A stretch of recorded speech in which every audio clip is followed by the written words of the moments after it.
lórí ọ̀rọ̀ ìyá ìbejì ọmọ aráyélé àti ọmọ wọn Rónkẹ́ èyí tí wọ́n kúrò ní ilé tí actress Folúkẹ́ Dáramọ́lá èyí tó gbà fún wọn nílùú Èkó tí wọ́n sì kúrò ńbẹ̀ tí wọ́n padà sí Ìbàdàn ní ilé tí wọ́n sọ wípé igbó ni ilé tí wọ́n sọ wípé kò dáa èyí tí pásítọ̀ Àgbàlá Gabriel èyí tó kọ́ fún wọn. òun la sì tún wà o lọ́wọ́lọ́wọ́ báyìí Akeem Bẹ́fùrọ̀ àti àwọn èèyàn rẹ̀ wọ́n ti bínú tán pátápátá tẹ́ ẹ̀ bá gbàgbé lórí platform Akeem Bẹ́fùrọ̀ òun ni wọ́n ti dá 3.5 million fún ìyá ìbejì ọmọ aráyélé wípé kí actress Folúkẹ́ Dáramọ́lá kó fi gba ilé àti ṣọ́ọ̀bù fún wọn lẹ́kọ̀ọ́ nígbà tí wọ́n sọ wípé àwọn ò rí ọjà tà ní Ìbàdàn lọ́dọ̀ Àgbàlá Gabriel èyí tí àwọn wà ẹ̀yìn tèmi eléyìí ló jẹ́ kó dùn Akeem wípé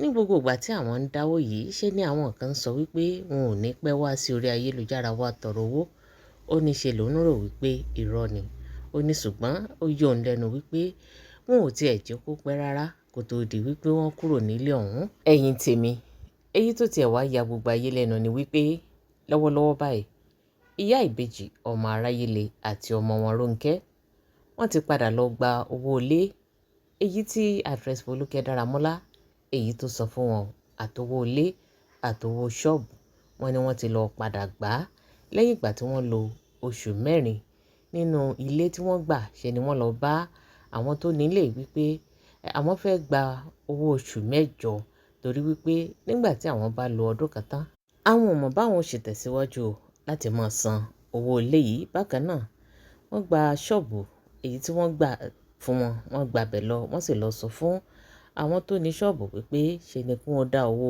oṣù 6 padà fún wọn torí wípé nígbà tí àwọn bá lo ọdún kan tán àti máa san owó lọ wọ́n ní yóò nira. lọ́wọ́lọ́wọ́ báyìí àti ilé àti ṣọ́ọ̀bù ìyá ìbejì àti ọmọ rẹ̀ Rónkẹ́ wọ́n ti gba gbogbo owó náà pátápátá wọ́n sì ti kó ẹrù wọn wọ́n ti padà sí ọ̀dọ̀ Àgbàlá Gabriel abẹ́ẹ̀rí wípé ó gbẹ̀nu tán. àwọn èèyàn dẹ̀ sọ pé they are coming back nígbà yẹn kó tún padà bọ̀ wá sórí social media àwọn kan sọ ní pé àwọn tá à ń dáwó fún wọn sì máa padà sórí social media sẹ́ẹ̀ wọ́n sì máa padà sórí social media. God. ẹjọ́ torí Ọlọ́run mo fi Ọlọ́run ọba bẹ̀yìn mo fi Ọlọ́run ọba bẹ̀yìn ẹ má ever ṣe mistake pé fóònù mi mọ́ ẹ má ever pé fóònù mi mọ́ mo bẹ̀yìn ni ẹjọ́ o don't ever call my phone again màmá náà ṣẹ̀ṣẹ̀ pè mí sí you did as a last week tí mo sọ fún mi ara màmá ọ̀yá tí mo send owó sí yín ìgbà tẹ́yìn ten accident kò lóye tí mo send sí yín. mo sọ accident yẹn wọ ṣá àgbélé yẹn accident kọ̀ọ̀kan format ni sàkámọ̀ jẹ́ accident. owó tó fi move náà gbà lọ́wọ́ àti Rónkẹ́ change wọn tó kù táti Rónkẹ́ ń jẹ wọn náà gbà. almost testimony to you. mo ṣe oríṣiríṣi nǹkan fún yín pẹ̀lú owó táwọn èèyàn dájọ́ at the end of the day ẹ wá fẹ́ padà sílé màmá wa sọ pé ilé àwọn ni bù mí gbọ́ kò dáa bẹ́ẹ̀ ṣeṣe o kò dáa. àti Folúkẹ́ máa wá rí mi máa yọjú sí. kò ní kẹwàá rí mi. ẹni mo gbọ́dọ̀ ṣe fún àmì wọn síkì mo pè yín fọwọ́ síkì náà mo pè yín. ìgbà tá a pè mí fọ́ síkì tí mo sẹ́ni kan tí mo lè sẹ́ni sí yín ṣe sọ fẹ́ mi wípé ẹ̀yin ò ṣe sọ fẹ́ mi wípé màmá fẹ́ padà sílé lọ́dọ̀ ṣe sọ fẹ́ mi. Did you tell me that? ní ẹ̀yin tó a pè lásán ó kò sí owó oúnjẹ ó bẹ̀rẹ̀ pé owó oúnjẹ. Did you mention it to me? sọ̀rọ̀ náà ẹ̀rọ wọ́n ṣe ń. So at the end of the day tó bá ọjọ́ ìṣẹ̀lẹ̀ ṣe pa. ẹ máa gbọ́ wo kẹ́ sẹ́yìn ta pè fún owó oúnjẹ ó bẹ ṣe ń sọ̀rọ̀ náà lẹ́nu àgbàlagbà olóògùn. Rónkẹ́ yẹn sẹ́ ọ̀lẹ ni ọ̀lẹ nígbà tí ẹ bá kú kó tó mọ ilé ayé tó ń gangan wá. bandit. ilé ló lọ tààrà ó lè ní Rónkẹ́ ẹ̀ gbé màmá rẹ̀ ẹ ti sọ tó kò fẹ́ máa sanwó lé ibi tó gbà yẹn ó ti wò pọ́ tí kò máa pẹ́ àwọn máa sanwó mi.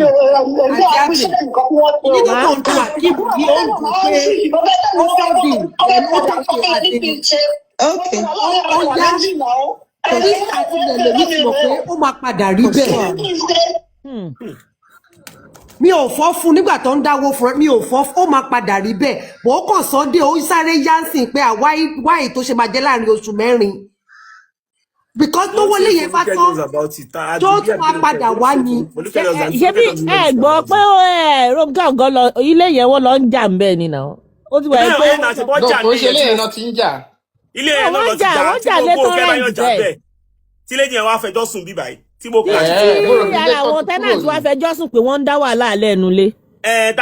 táwa sọ pé ẹ ṣe torí pé nǹkan báyìí kí torí ẹ̀ ló ṣe wá sọ online tó fi ẹkẹ torí ó ti mọ̀ pé online lọ sí dáwó fún wọn ló ṣe wá gòkè wá sọ online jọ yẹn. tá à ń bú pé kí ló dùn láti wá fẹjọ́ wọn sùn. ṣé ẹ mọ̀ pé kò sẹ́ni tó lè gbà wọ́n sílé ni ilé wọn kò sẹ́ni tó lè gbà wọ́n sílé ìwà wọn ò lè jẹ́ kó gbélé ilé tó kọ́ ni àṣírí wọn máa mọ ọmọ ló máa mọ́ ń bẹ̀. ṣé wọ́n ní ìwà náà ìwà wọn jà fúngbà yẹn star rí nǹkan tó ń jà fúngbà yẹn náà tó fi dìjà tó fi di pé wọ́n nọra wọn ni pé wọ́n máa ní kán mówó náà wá kán mówó àwọn tó máa gbálẹ̀ kankan àti wọ́n yẹn ó máa ń sì fún wọn ju Tinubu yẹn lọ tó bá ń ṣiṣẹ́ ìlú náà fẹ́ máa san wọ́n sì máa rí iṣẹ́ ṣe ń gbogbo ìjọ ti gba ṣọ́ọ̀bù fún wọn. wọn ò ní iṣẹ́ ṣe ni wọ́n fẹ́ ṣiṣẹ́ gbogbo wọn tó fi mẹ́ńtẹ́nàsì gan wọn lè wọ́n fẹ́ fọwọ́lẹ̀. tí màmá bá jókòó sí ṣọ́ọ̀bù olólówó gbálẹ̀ oníṣẹ́ gba márùá everything tó bá ń fi ẹ̀mọye tó ní ma wọ́n sì máa rérò kó lẹ́kọ̀ọ́ wọ́n á rí owó ilé èkó sọ́jú. wọ́n márùá àwọn lásìdẹ̀ǹtì àbí nǹkan kan. ọ̀rọ̀ adẹ̀ lọ máa gba márùá máa wà máa. wọ́n fẹ́ jẹ́ kẹ́ra márùá mi ẹ̀ tí ra márùá mi kálẹ̀ ra márùá mi wọ́n á jókòó sẹ́kọ̀ọ́. inú ibi tó wà yẹn ó lè tó lè pàtẹ́kọ́ tànù bẹ̀ yẹn.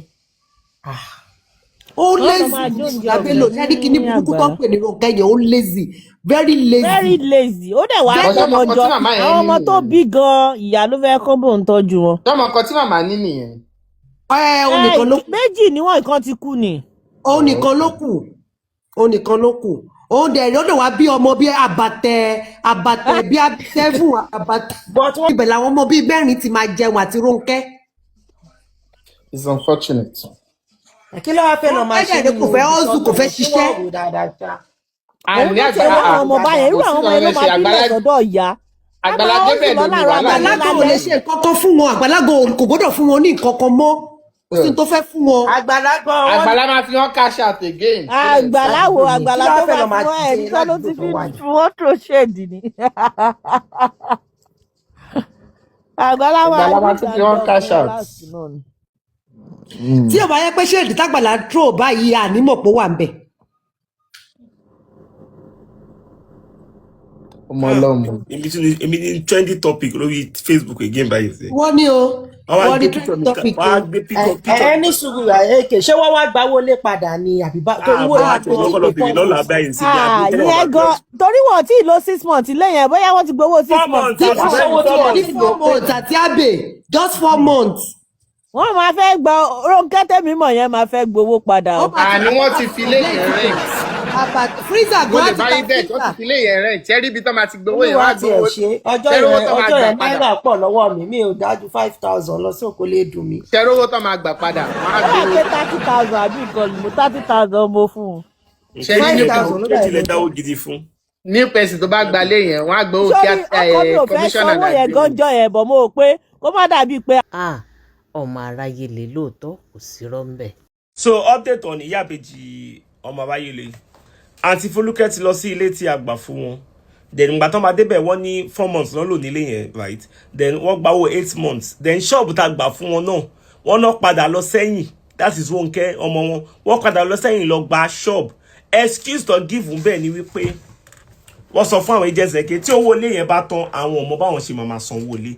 Now my problem is that kó tó di pé a sanwó ilé we asked you Ronke we said ṣó máa continue rent tó kù you said yes ní kó máa ṣiṣẹ́ ó pẹ̀lú nǹkan tá a fi gba ṣọ́ọ̀bù fún màmá ní kí màmá máa ta bí mineral àti pure water kí wọ́n máa ta oúnjẹ níbẹ̀ so ẹjọ́ kọ́wọ́pọ́wọ́ so wàá lè máa sanwó ilé house rent. How much is the house rent? I did not remember but I think the house is a room and parlour ó dẹ̀ wà okay lẹ́kọ̀ọ́ so excuse tí Ronke lọ give fún wọn nìyẹn ni pé àwọn ò lè máa san wọn rent o 4 months lásán ẹ̀ tí lóṣù mẹ́fà o ẹ̀ tí lọ 6 months and ṣọ́ọ̀bù tó gbà náà ẹ lọ sí ṣọ́ọ̀bù náà ẹ lọ gba owó ṣọ́ọ̀bù yẹn kẹ̀dẹ̀ àtúwà fíríjì fún wọn bẹ́ẹ̀ àti Folúkẹ́ wa fíríjì fún wọn bẹ́ẹ̀ onísọlẹ́nu ni ìyá àbèjì àti Ronke ẹ wá padà sí wẹ́ṣà all well and good gbogbo ẹ̀yin tẹ́ ń sọ pé ẹ ṣé kò tán ṣé kò ṣe kinní kan ṣé kò ti dá lójú mi kò sí wàhálà èmi ò